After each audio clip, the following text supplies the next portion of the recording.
Good morning, good afternoon, and good evening. Welcome to the special show, the Unspoken Tears live talk show. My name is Dave Rogers, and I'm the facilitator and advisor of Voice of Men 360. Let me share a brief intro about Voice of Men 360, International Men's Day, and why this talk show, the Unspoken Tears, is important and what it is about. Voice of Men 360 is a nonprofit organization founded in 2020 and is based in Toronto, Canada.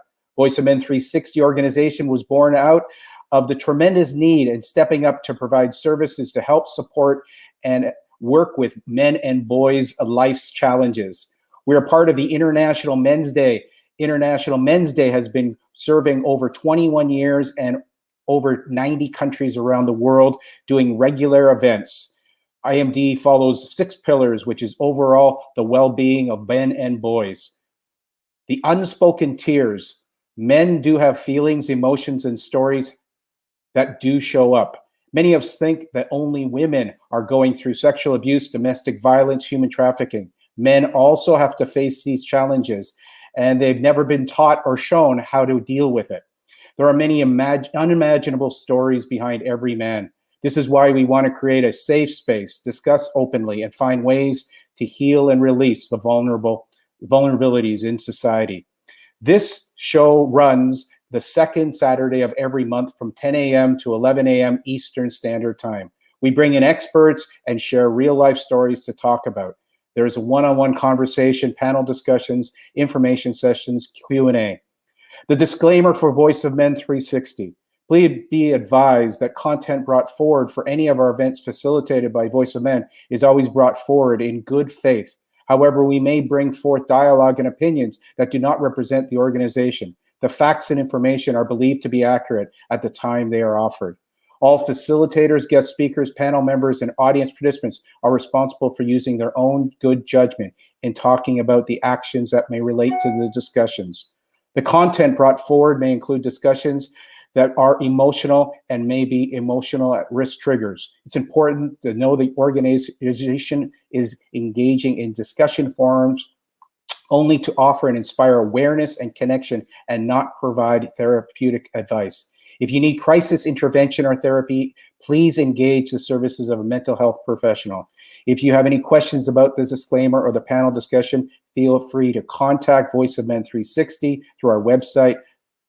With that said, going forward, should you choose to volunteer or participate in any of our events, we welcome you. Should you decide that this event is not for you, we respect your choice and we welcome you to join us again. Today, we have a special guest from Kenya.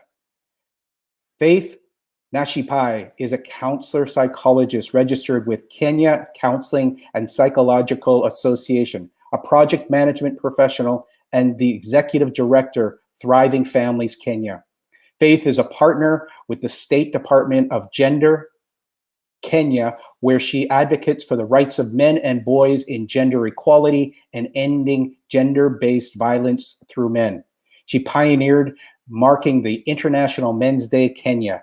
She currently is rolling out the 3 Million Men campaign for positive masculinity towards ending GBV.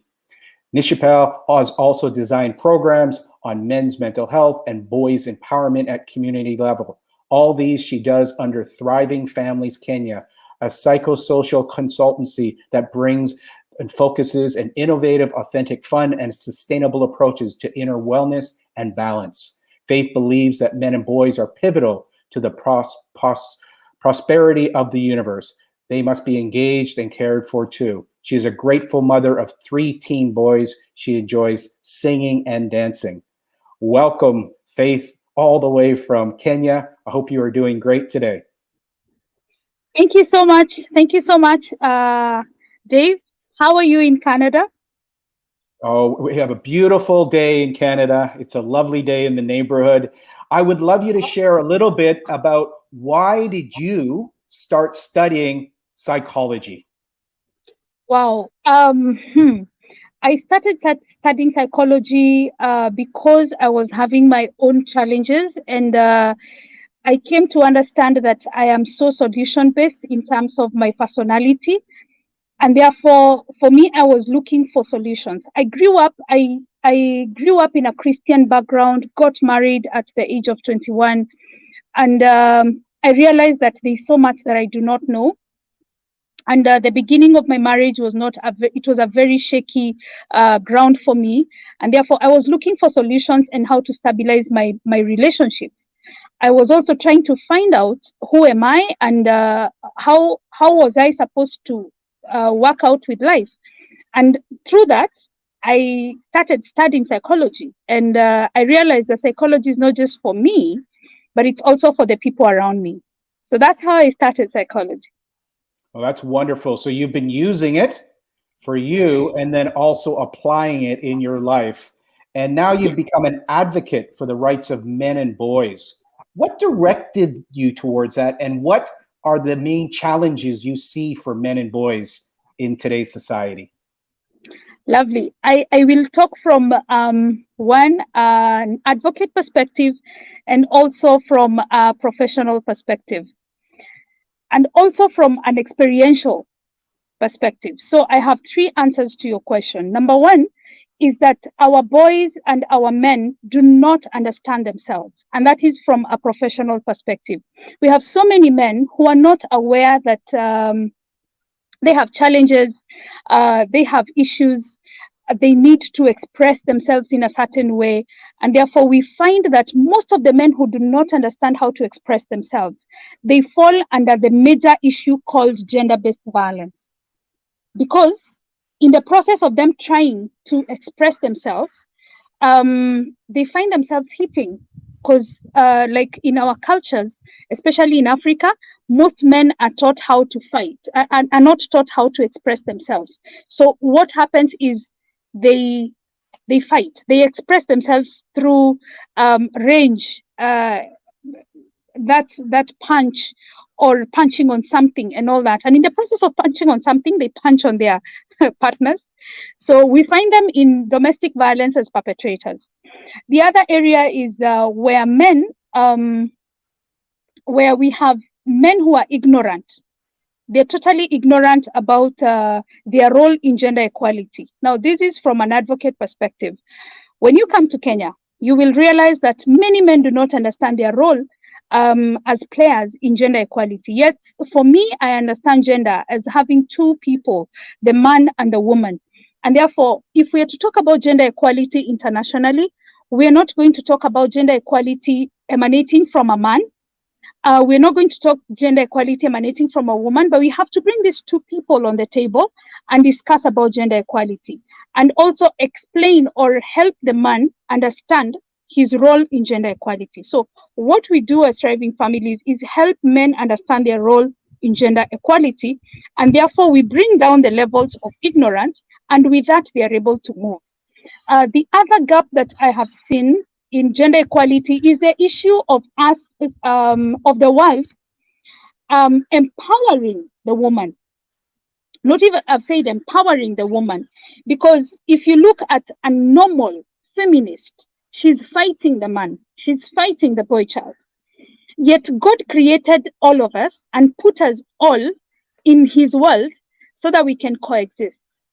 So the issue of women empowerment or girl child empowerment has brought a big challenge on the man and on gender equality, because all the budgets that we have internationally are all going to the women. Whatever research is done for the woman. It is done in relation to the woman or the girl child. So we miss out on major data information or data statistics that are critical for decision making where it comes to empowering the man. Thank you, Siva. Thank you, Dave. Thank you. These are wonderful opportunities to have a discussion. In what ways can you as a therapist, as you as a mother, really bring in that nurturing component into having healthy conversations with men and nurturing experiences with boy child in developing a healthy way of communicating versus feeling frustrated and angry and rage? What would be one or two ways that you've shared and that you assist men to become better communicators? Thank you. You've asked about me and motherhood. So, I have three wonderful boys. That's a blessing from God. And when I am raising my sons, I help them deal with their emotions. I teach them how to put name to their emotions. I am feeling angry. I am feeling sad. When this happened, this is how I felt. Mom, I feel like fighting. I feel like fighting back. So from there, we are able to bring out the feeling, we give it a name, and then we also formulate a reaction.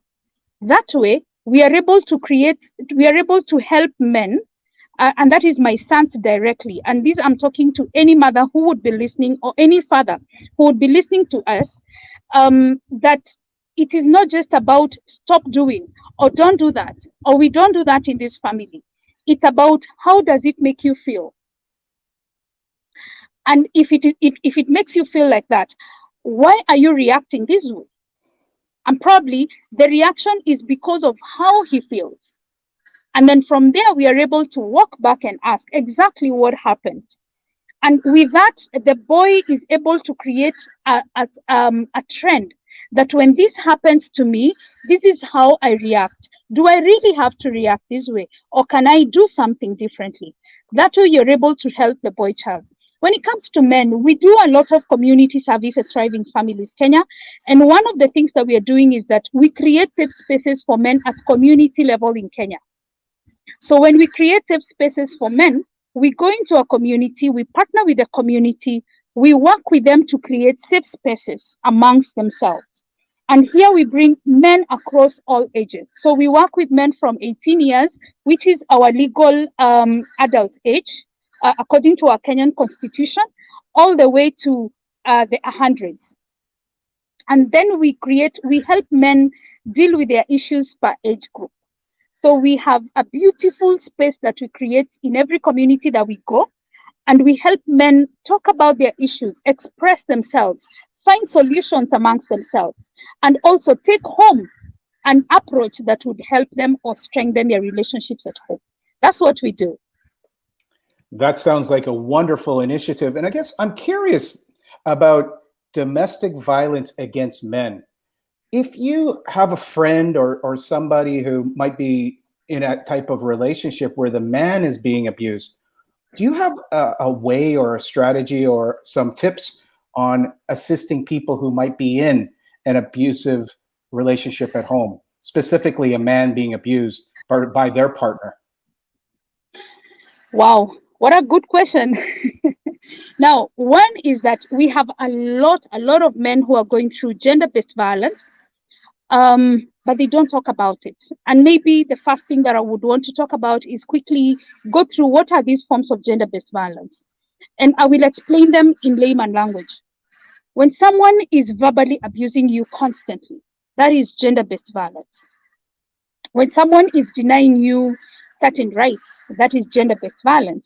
And sometimes these rights could even go to conjugal rights.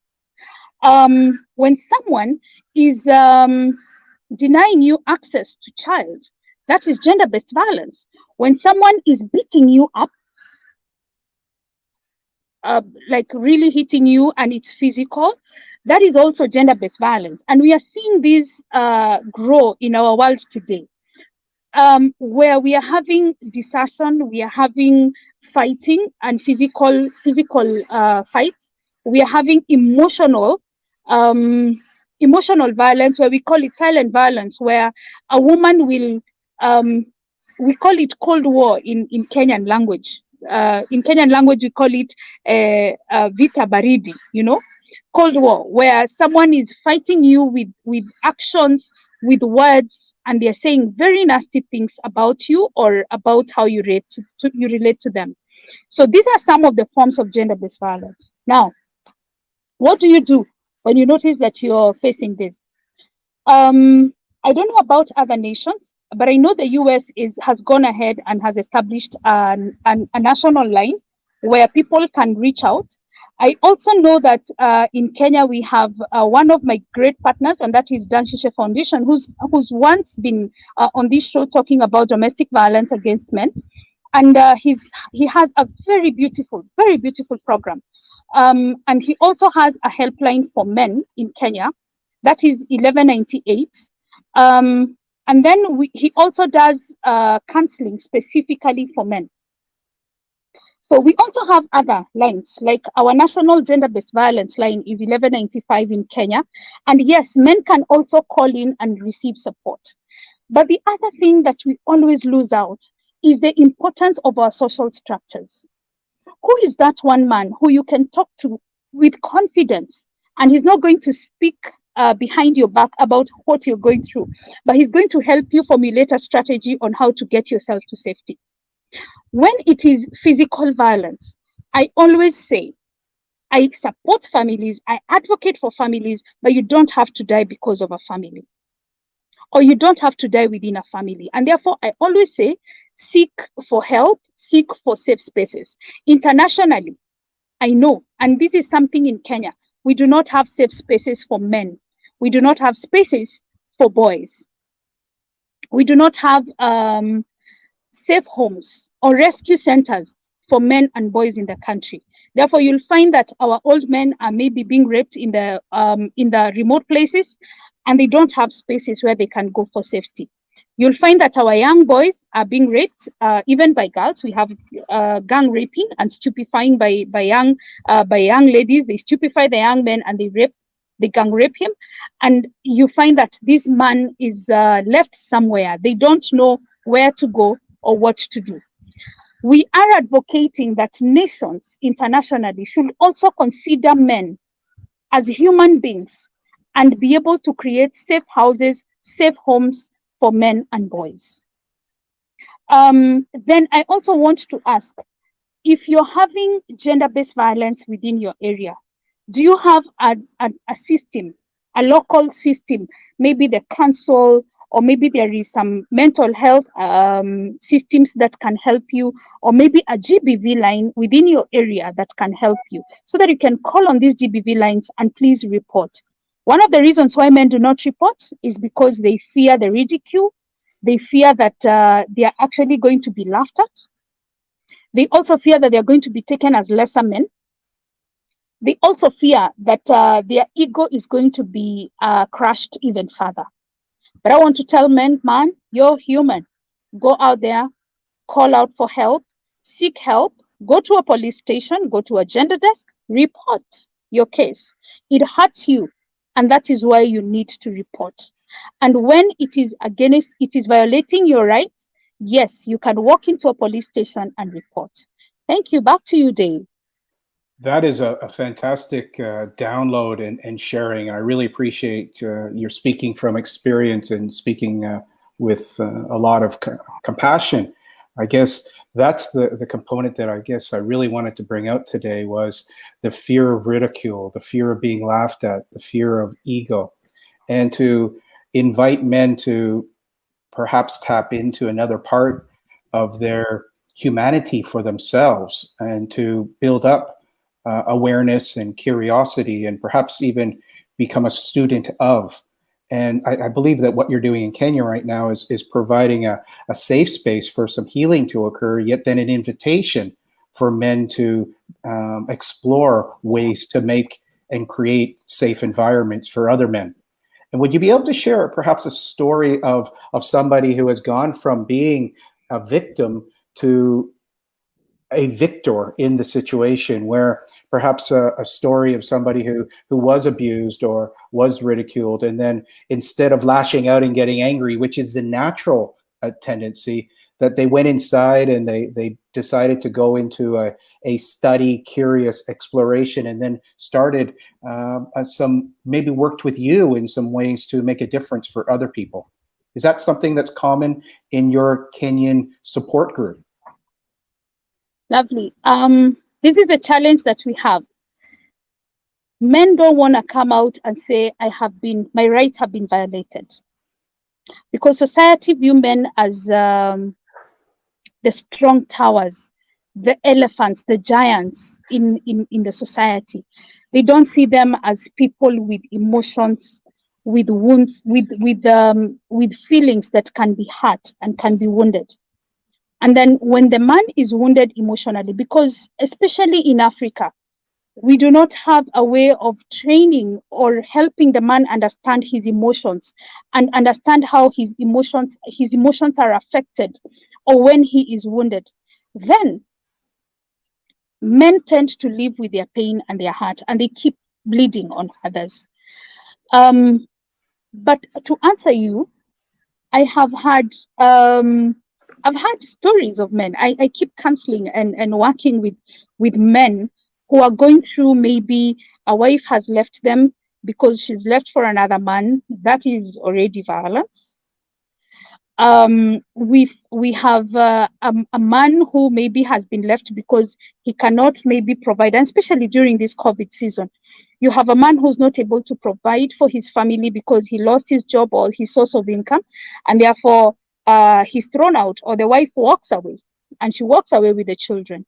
What this woman forgets is that this man has emotional needs that are attached to his family. There's a time we did a research in Kenya, and we realized that men value family so much. So you find that this man, his family has broken. And when the family has broken, he is, number one, wounded. Number two, he does not get to see his children. So this man goes through a lot of stress and depression.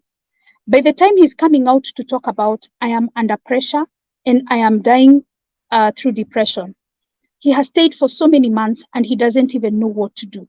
Unfortunately, our systems support more of the woman than the man. Our laws, I think internationally, the mother has more rights to the child than the father. So you realize that the man is left like that, not knowing what to do. And then later, he finds himself in a court, in a legal process where he's supposed to provide for these kids, but not see them. Then the law, again, forgets that this man needs support. This man needs to see his children. It is an intrinsic need to be a father.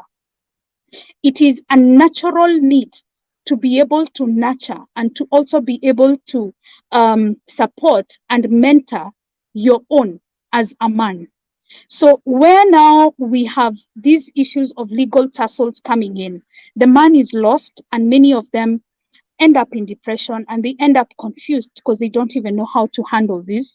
They see that the law is above them and the law is against them in a big way. And I think that is happening internationally.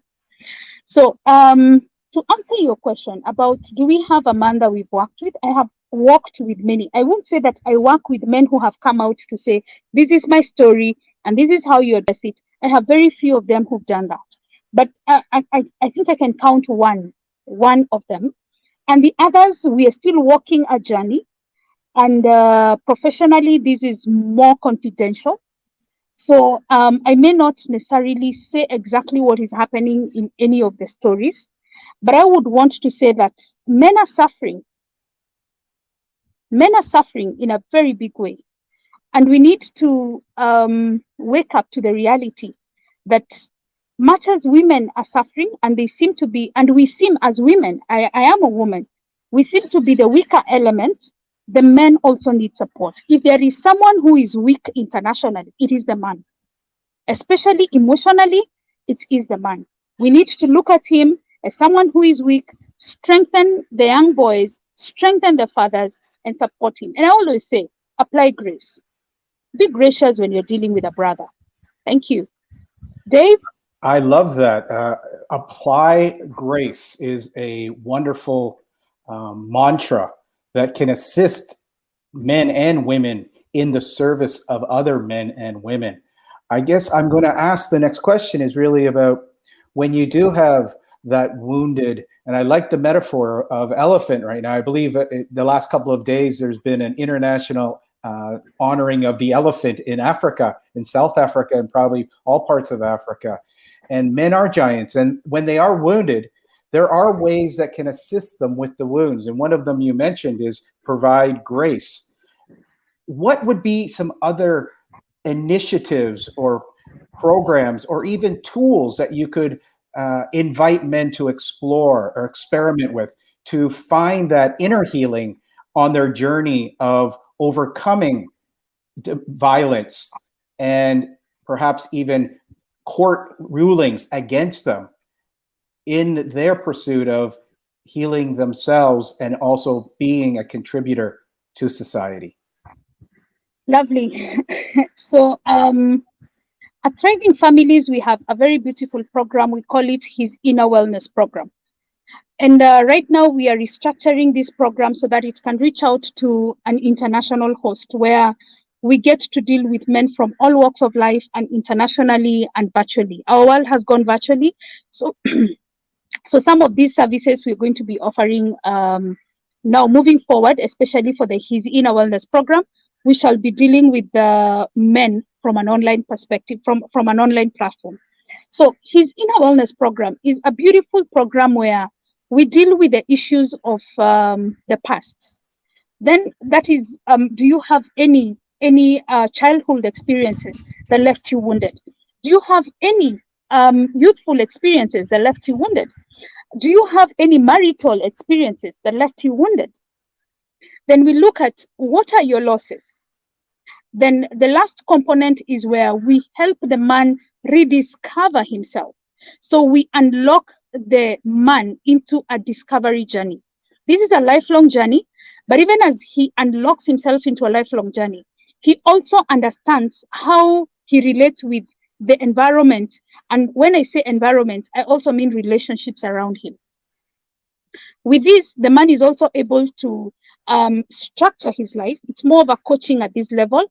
He's able to restructure his life and see how best does he venture out for the remaining part of his life. So that is one of the approaches that Thriving Families is taking to reach out to men and to help men deal with their issues and also discover themselves and map out a strategy for their lives. The other thing that I would do is call upon our organizations under 360, Voice of Men 360, and also under the International Men's Day platform, movement platform, so that we can come up with strategies and programs that are specifically equipping and empowering the man. And the other thing is advocacy. Can we have more advocacy through our legal processes and be able to see that, because I know we have so many men who are judges, we have so many men who are advocates, we have so many men who are barristers. What can they do at their level to change some of these rulings? Can one of the rulings be made and it becomes a benchmarking in future? What do I mean? What is this that you can do within your profession as a man to extend grace to another man who is suffering? When I say extend grace, I don't mean that, or show grace, I don't mean that it is only women who are supposed to show grace to men. I also mean that men should show grace to the other men. And that way, it is about where you are, what you do, in your own small way. What can you change and how can you make it better for a brother coming after you? Thank you. That's Dave? a beautiful map that you've created in Kenya, and bringing your program, your rediscovery for men, your inner wellness program. And I have a feeling that as people go through the programs, they are going to have that inner relationship, that inner wellness. And then I love the fact that you're reaching out and you're connecting here in Canada, you're connecting with International Men's Day to 90 countries around the world. The idea of extending grace from man to man is fantastic.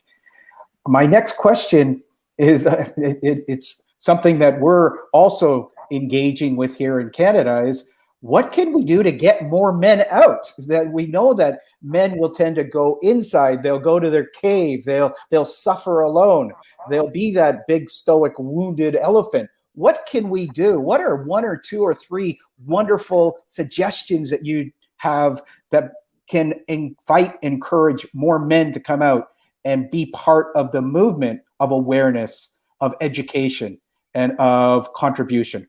What's maybe working well in Kenya? Lovely. Yesterday I was attending an interesting forum where I was able to talk to our youth, because we were marking the International Youth Day here in Coast with the Volunteer Society organization. and also the young youth groups in the coastal region. And I remember one of the comments I made was, the man that we have right now needs to reevaluate himself and ask himself, what would my great great grandchild say about me? When he rises up in his youth, what will he say of his great great grandfather? So I took the young men to that level where they are supposed to think of themselves as this great, wonderful, powerful, and very impactful great great grandfather. And then from there, this person, to become the great, to become the powerful, to become the very impactful and influential man that he needs to be, he definitely needs to start looking at himself. It always begins with me as an individual. So the man needs to start, the current man internationally needs to look at himself within his own abilities and within his own space and ask, when my great great grandchildren become, what will they say that I passed down that was impactful and was very great in their lives? That way, the man is not just going to look up to another man. Probably the men we are having right now are looking up to the father. Then we have the man here who is looking up to his father. And then we have the younger man here who is looking up to this man. So by us doing that way, it becomes a personal, intentional journey where everybody who is called a man decides that as for me, Dave, as for me, Sivam, as for me, every other man, I am going to become the right kind of person. I am going to impact my values into this generation that I am raising. I am going to push my sons to impact the right kind of values into my next generation so that tomorrow they will rise up and become. That is number one and very, very critical. The other thing, we have organizations, we have faith-based organizations, we have so many things that we can do. But my one call is, can we create a safe space in every community? That way, men will stop dying by suicide. Men will stop dying over depression. They will stop having maiming themselves over depression. We'll stop having more men dying over pulmonary diseases because maybe there is what we call psychosomatic disorders, where the stress levels or the mental health issues are now bringing themselves out in the physical environment, in the physical body of the man. So at the end of the day, you find that if we are to create safe spaces, whatever men have bottled up, they'll be able to talk about. And as they talk about, they realize there is nothing that is unique to man. We all go through this. Probably we all go through the same issues. Just the difference is that how we address it, how we address them, and also the measure of challenges or the depth or the longevity of this challenge. So with that, men are able to, number one, support each other. They're also able to come up and say, we have been supported by this system. Can we create a system for our sons? And then the sons will say, can we create a system for our other brothers and our other sons? So you find that this is a replication across generations. I think that is a good way to start. I'm actually taking notes while you're sharing because I really believe that you've got some wonderful strategies that can be applied here in Canada and around the world. The first one, working with youth and leveraging off of the youth, the creativity of youth, inviting young men to have the dialogue, to have the conversation, and then to go into the past as if they're talking to their grandfather or their great-grandfather or their great-great-grandfather, and then move it forward into the future when they're talking to their great-great-grandchildren. And so there's this time dynamic that the actions and the decisions they make today can have a positive impact. I think that's beautiful, especially the way that you're leveraging with youth groups. That's something that I think Voice of Men 360 can explore, building this legacy. And then the idea here about faith-based or building safe spaces in communities, Because as you're aware, men are committing suicide at the highest levels ever. They are dying from depression, the physical ailments, the stress. And so, as a voice of men, what are some of the things that you would be saying, yet also to invite more engagement with men? And what can we do even today as a way to reach out to men to say, if you are suffering right now, these are new ways to express. You're not alone. Do you have maybe one or two approaches that you've seen really work well in the invitation of men who are right now suffering alone? Wow. I keep saying that the basic way of supporting one another, because my heart is right at the community, and I look at men at community level. Some of them are very poor, considering that in our country we have quite a large number that is living below $1 per day. I look at men, and even at the rural community, what is this that we can do? So the question, the main way of approaching this would be, other than having safe spaces, can every man decide to become a safe space for another brother? And when that happens, I always tell the men, if someone decides to confide in you, please keep, and I'm going to use this word, and I'm sorry I have to use it, but I say keep his shit to yourself. Keep his business to yourself. When he comes and becomes vulnerable to you and tells you what he's going through, keep his business to you and him. Be a confidant, be a confidential man. That is one of the main things that men need to learn, so that we don't go speaking about the intimate things that this person considers very intimate, and he became vulnerable at a point where he was almost breaking down, and then you go speaking about him in public. I always say, let's cover one another. Clothe that brother. Hold him together. Because tomorrow, you never know, you might be the one to be held together.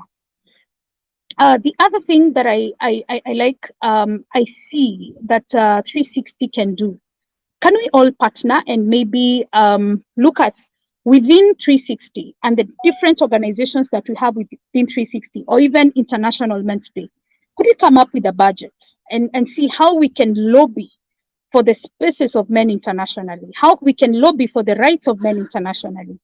Is there a way that we can take these from our organizations, our countries, and bring it to the UN level and say, this is us, and this is what we do, and we appreciate that men have rights, but their rights are being violated. So can we have projects that are empowering the men? Can we have projects that are empowering the young girls? We don't have to necessarily have a UN men, like we have women having UN women. But we can have projects. We can actually lobby for maybe 25% of the UN women budget that goes into our countries can go to men. And the organizations that, or the implementing partners, can be assigned roles to make sure that at least 25% of their budgets go to men and boys empowerment and equipping. That way we are going to harmonize the approaches that we have. And that way we are going to win this issue called gender equality. Because what I see, where I see our world going is where we have fully empowered the girl and the man is left right here. So what will happen is that if we had a seesaw where in the 90s and in the 90s or in the 80s, we had men who are up here. Now we are having women who are up here. But we need a balance. We need a serious balance of the two genders. How we approach this is by first having equitable resources distributed among the two genders. We also need men who are trained. We also need boys who are trained. And then 360, you're doing a good job. Voice of Men 360, just beyond creating a voice of men, what are the activities that need to be done by Voice of Men 360 for it to have life and for it to give life to men? Could you have maybe a call center for men, where men can call in and talk about their issues and find a counselor, a psychosocial support service right there?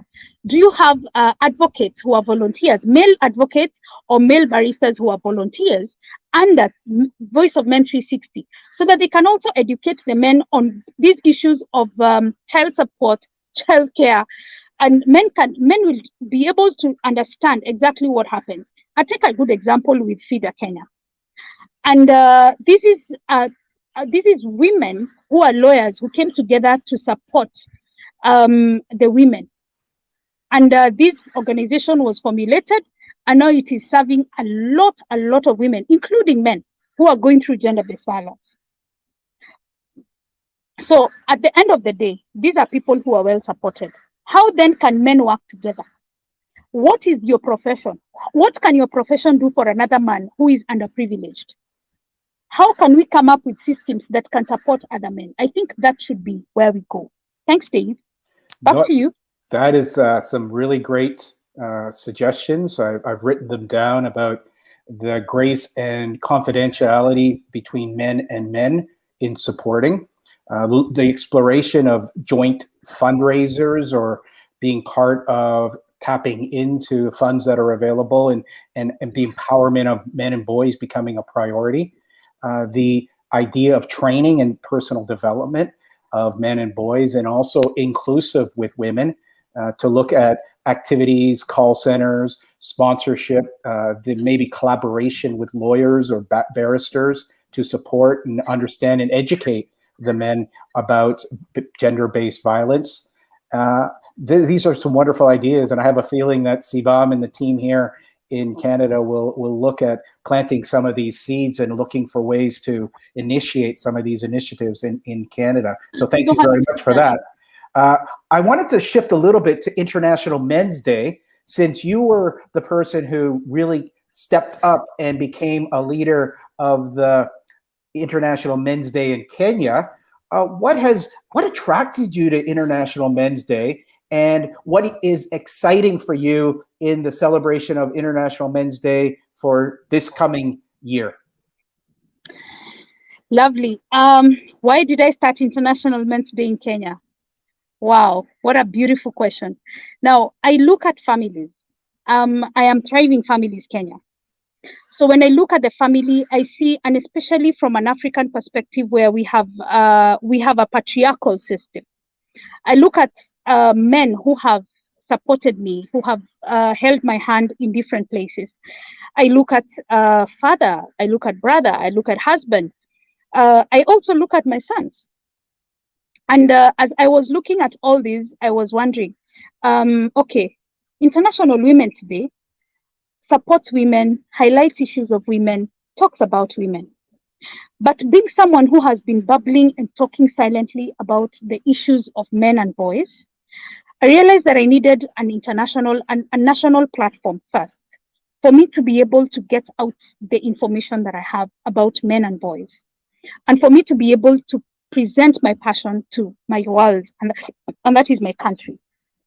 The other thing I looked at is, when you look at a family, the many issues that we have are emanating not from the woman, but from the man.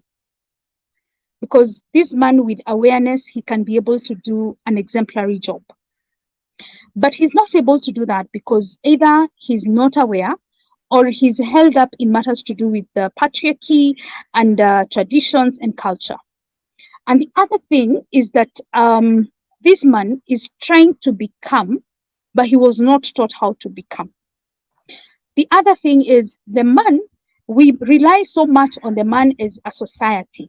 We require too much from him. The requirement of a man vis-a-vis a woman, the man's requirements are too huge. So then how do we celebrate this man who is really doing his best, trying his best, and doing what he can within his own power?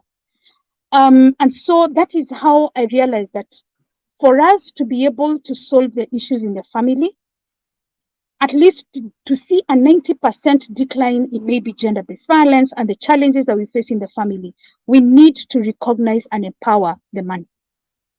So with that, I realized, yes, for me, it's a no-brainer. It is men and the boy child, because the man is the father today and the boy is the father in waiting for tomorrow. So we have to empower these people. The other thing about this is, men are never celebrated. a good example, if I bring you, Dave, a pack of chocolate, or maybe men say that they want cars and they want a big check, and they want a nice breast, I don't know, a nice watch, right? So you already see that the man doesn't know how to be appreciated even with small things. He doesn't know how to react to appreciation. So can we make it normal? Can we normalize the idea of celebrating and appreciating men, patting their backs, telling them this is good, you're doing well, thank you for paying school fees, thank you for sorting out this bill, thank you for sorting out the house rent, thank you for building us a house. I mean, let's normalize this thing, right from domestic all the way to a national level. So what excites me about this year? Kenya is right at a place where we are starting our campaign mode. And during the campaigns and even beyond the campaigns, we see a lot of our young men become sacrificial in a way. So we find that our young men die. If there is any election violence, our young men die. We see our men also die a lot, like in the post-election violence of 2007 in our country, we had a lot of men who died. So this year we want to, and again, we also look at the family and the domestic violence in the family.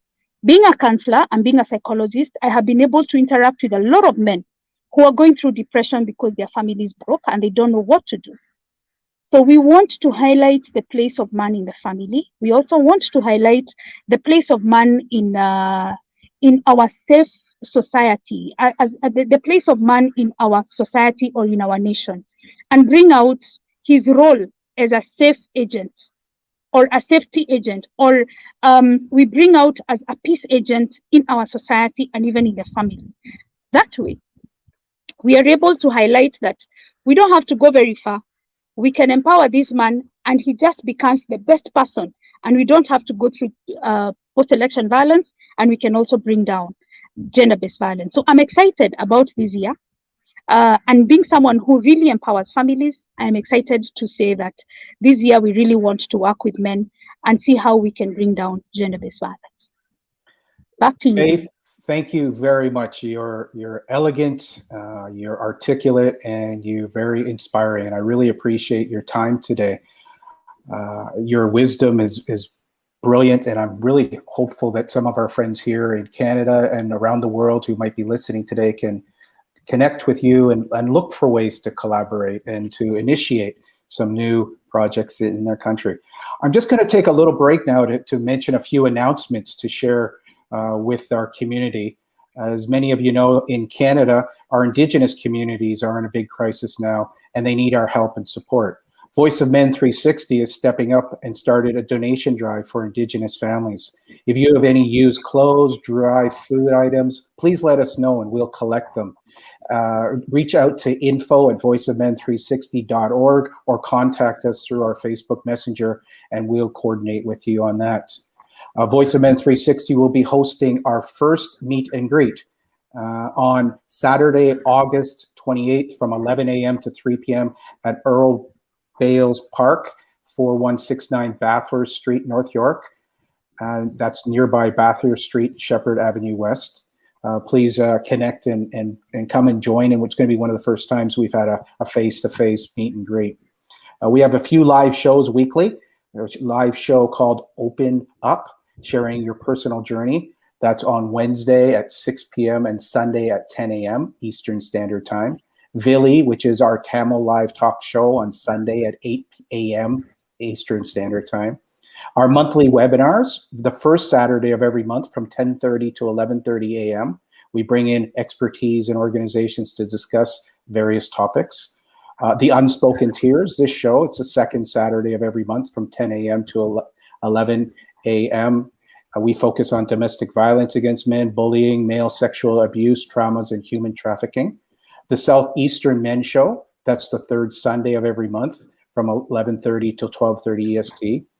We have podcasts. All of our shows are available on 6 platforms, including iPhone, Google Play, YouTube. We have monthly men's group only meetings on the third Tuesday of every month from 6 p.m. to 7 p.m. through Zoom. The next one will be on Tuesday. Check the schedule for that. We also have Pass the Talking Stick, which is an indigenous peer-to-peer support group. That's the fourth Friday of every month from 6 p.m. to 7 p.m. through Zoom. There are no limitations with gender, age, nationality, or ethnic groups. All walks of life can participate in any of our shows.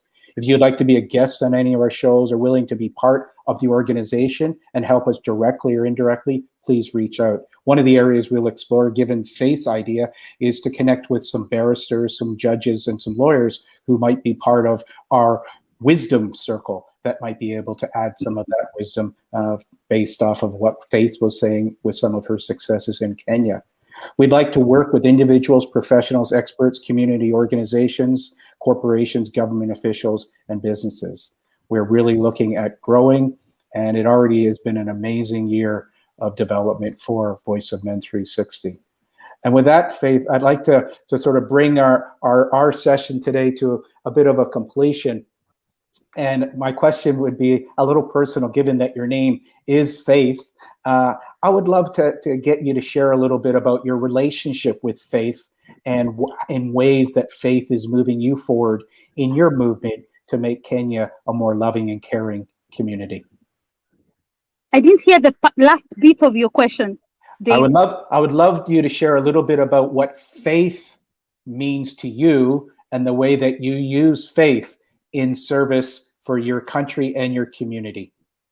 Lovely. Wow. Faith is and the simple definition for me is faith is believing in things that are hoped for. So when I look at myself as Faith Nashipae, I connect to the Christian faith, and that guides a lot of my implementations and my work. I cannot tell you a day when I woke up and I did not pray to God. I cannot tell you a day when I just implemented something without asking God to guide me. That is how much faith means to me. I am one person who believes in purpose and in God's way of guiding us to our area of operation. I am one person who believes that I am positioned by God on earth in my current generation so that I can be a voice for men and boys. And for me, that is my kind of faith. I believe that there is no difference between what I do and what I believe in. We have to synergize what we believe in, how we work, and what we implement. And it has to be a straight line in a way. Sometimes we bend, other times we stay. But the important thing is, are we balancing this equation called having faith in God that things are going to work for our nation, for our men in our nation? And are we also practicing the same faith that we believe in? That is me. I saw someone ask how we can partner with other organizations. Yes. Right now, we are having the 3 Million Men campaign, and we have something that we call adopt a community. So we can have organizations that would wish to adopt a community in Kenya, and we roll out the 3 Million Men campaign in a certain community. Kenya has 47 counties. In every county, we have so many villages. So we go to a village and we put men together. And in the process of putting men together, we can have someone who adopts that community and says, we are going to adopt this community and roll out the 3 Million Men campaign and establish the safe spaces for men. That is what we do. You can also come and learn from us as you adopt the process or as you adopt the community. Thank you, Dave. Back to you. Faith Nashipae, thank you very much for joining us today on Voice of Men 360. Thanks a lot, David. It's been a pleasure and honor to speak with you today. The Unspoken Tears live show. For all of our listeners, thank you so very much for joining us. Please reach out, connect on email, by phone, by social media. Check us out and subscribe to our Instagram, LinkedIn, Twitter, and YouTube. It's been a wonderful opportunity to have a discussion today with a woman who's making a huge impact in Kenya. Wishing everybody a brilliant week ahead, and stay tuned for upcoming shows with Voice of Men 360 and our collaborative partners around the world. Thank you and have a great week ahead. Thank you so much, Dave.